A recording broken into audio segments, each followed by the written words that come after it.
अस्सलाम वालेकुम dear students. आज हम पढ़ने जा रहे हैं इस चैप्टर का last question, that is mole concept. It is mole concept. देखिए बेटा, जब हम कोई भी केमिकल रिएक्शन लिखते हैं तो उस रिएक्शन में हमें दिखाना पड़ता है नंबर ऑफ एटम्स ऑफ जो है रिएक्टेंट्स के और number of atoms of products के भी। सपोज जब हम ये रिएक्शन लिखते हैं, हाइड्रोजन मिलता है ऑक्सीजन के साथ, ये मिलके बनाते हैं वाटर, ठीक है ना। इस रिएक्शन को हम बैलेंस्ड फॉर्म में ऐसे लिखते हैं जहाँ जब हम लॉ कंजर्वेशन ऑफ मास देखेंगे, उसको सेटिस्फाई करने के लिए हम रिएक्शन को बैलेंस करना पड़ता है। तो इसको मल्टीप्लाई करो 2 से, हो गई 4 हाइड्रोजन एटम्स। इसको भी मल्टीप्लाई करो 2 से, हो गई 4 हाइड्रोजन एटम्स। यहाँ पे ऑक्सीजन 2 है, यहाँ पर भी ऑक्सीजन 2 एटम्स आ गई। तो ये बैलेंस्ड रिएक्शन है। Twice water plus oxygen gives twice water. जब हम ये रिएक्शन लिखते हैं, इस रिएक्शन से हमें क्या पता चलता है, that 2 molecules of hydrogen plus 1 molecule of oxygen give 2 molecules of water. यही सिंपल सी लैंग्वेज में आगे समझेंगे आप। 2 molecules of H2 is a molecule, 2 molecules of hydrogen plus 1 molecule of oxygen give 2 molecules of water, molecules of water, ठीक है ना।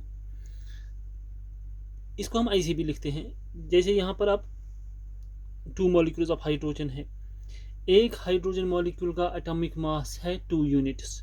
अब ये 2 यूनिट है, 2 2 or 4 units by mass of hydrogen. हम लिखेंगे ऐसे भी 4 यूनिट्स।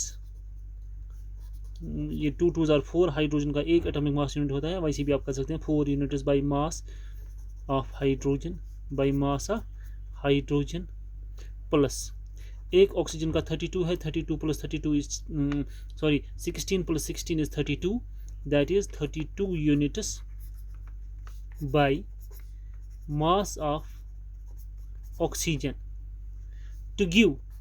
एक वाटर मॉलिक्यूल का मास है, मॉलिक्यूलर मास 18 यूनिट्स, 2 मॉलिक्यूल हो गए 36 units, to give 36 units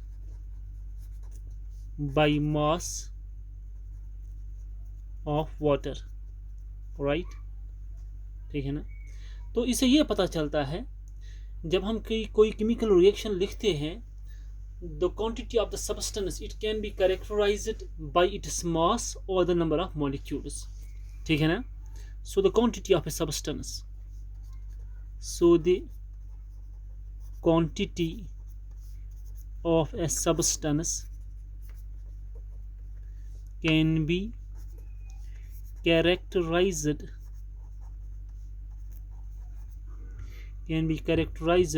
by its mass or the number of molecules, by its mass or the number of molecules, by its mass or the number of molecules. But a chemical reaction always indicates the number of atoms or molecules taking part in the chemical reaction and not the atomic mass and not the mass of the substance. But a chemical reaction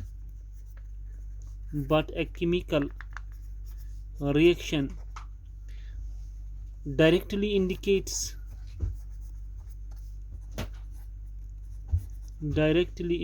the number of atoms, the number of atoms or molecules taking part in the reaction, taking part in the reaction, ठीक है ना। So it is more convenient to refer to the quantity of a substance in terms of number of atoms or molecules rather than the atomic mass. अगर हम quantity of substance जो chemical reaction में involve होते हैं, ये ज़्यादा convenient है अगर उस नंबर को हम रेफर करें in terms of number of atoms rather than the atomic mass, ठीक है ना। So it is more convenient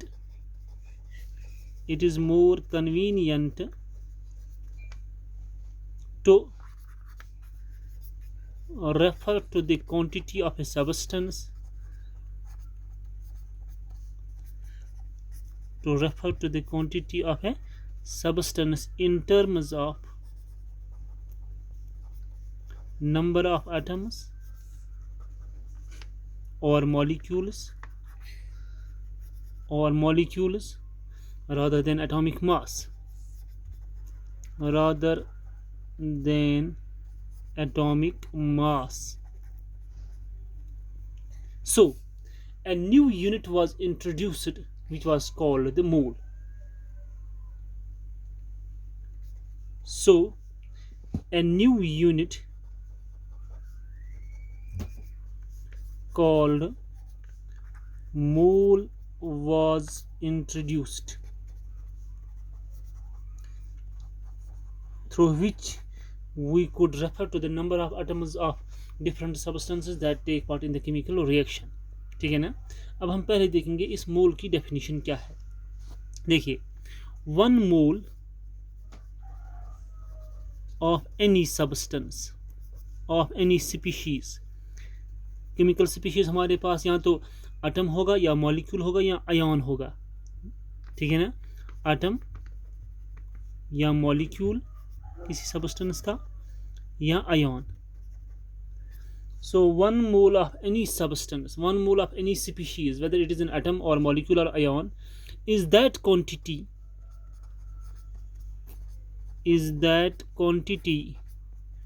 in number having a mass equal to its gram atomic mass or gram molecular mass। एक मोल किसी भी substance का ये quantity होती है जिसका मास इक्वल होता है उस सबस्टेंस के, चाहे वो ग्राम एटॉमिक मास है चाहे उसका वो ग्राम मॉलिक्यूलर मास है, ठीक है ना।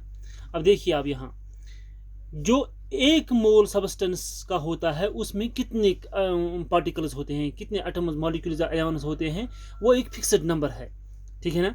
द नंबर ऑफ पार्टिकल्स, ये पार्टिकल्स मैंने कहा आपको एटम्स हैं, आयन्स हैं या मॉलिक्यूल्स हैं, ठीक है ना। Present in 1 mole of any substance, present in 1 mole of any substance is a fixed number. इसको साइंटिफिकली निकाला गया, ये एक फिक्स्ड नंबर है। ये कितने पार्टिकल्स हैं, दैट इज, ये नंबर आप याद रखिए, 6.022 into 10 raised power 23। इतने पार्टिकल्स हैं, इतने पार्टिकल्स हैं एक मोल में, ठीक है ना। It is an experimentally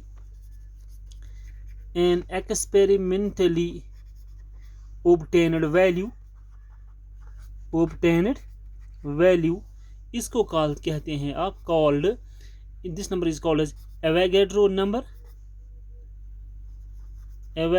number और एवोगाड्रो कांस्टेंट, एवोगाड्रो नंबर और एवोगाड्रो कांस्टेंट इसको आप कहते हैं, ठीक है ना। तो क्या रखेंगे आप याद यहाँ, एक मोल किसी भी सबस्टेंस का जो एक मोल होता है उसमें कितने पार्टिकल्स होते हैं, 6.022 into 10 raised power 23 पार्टिकल्स, ठीक है ना। देयरफॉर 1 मोल, अगर आप 1 mole of anything means atoms molecules और ions, 1 mole of anything it is equal to 6.022 into 10 raised power 23 particles. यही होता है बराबर उस सबस्टेंस का जो होता है ग्राम एटॉमिक मास और ग्राम मॉलिक्यूलर मास। बस ये नटशल है मोल कंसेप्ट का। अगर आपको ये लाइन याद रह गई, ये लाइन समझ में आ गई, 1 मोल ऑफ एनीथिंग, इसमें पार्टिकल्स कितने होते हैं, 6.022 इन 10 raised power 23 पार्टिकल्स। और ये किसके बराबर है, उस सबस्टेंस का ग्राम एटॉमिक मास या ग्राम मॉलिक्यूलर मास, ठीक है ना। फॉर एग्जांपल अगर मैं कहूँ आपको 1 मोल 1 mole of carbon, 1 mole of carbon कितना हो गया, कार्बन का जो ग्राम एटॉमिक मास है कितना है, 12 ग्राम्स ऑफ कार्बन।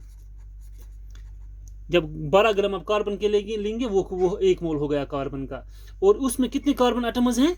शाबाश, that is 6.022 into 10⁻23 atoms of carbon इसमें होंगे।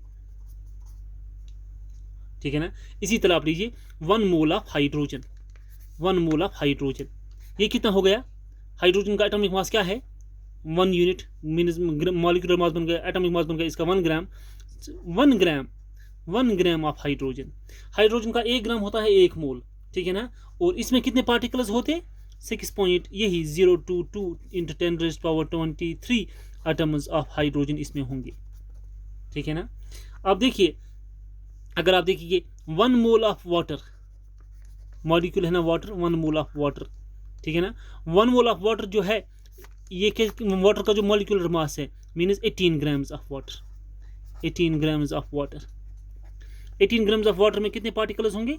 6.022 into 10⁻23 atoms, sorry molecules of water, H2O, ठीक है ना।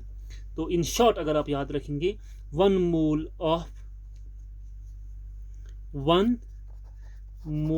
Of a substance, 1 mole of a substance, ये किसके बराबर होता है?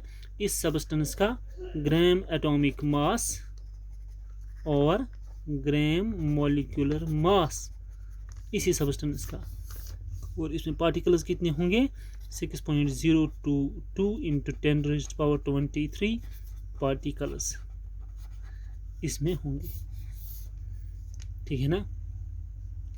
तो ये तो हो गया मोल कंसेप्ट। इस मोल कंसेप्ट को समझने के लिए हमें बहुत सारी जो न्यूमेरिकल्स करनी होंगी ताकि ये अच्छे से हमें समझ आएगा। आज के लिए इतना ही, कल हम इसके ऊपर कुछ न्यूमेरिकल्स करेंगे ताकि आपको ये अच्छी तरह से समझ आएगा। Thank you.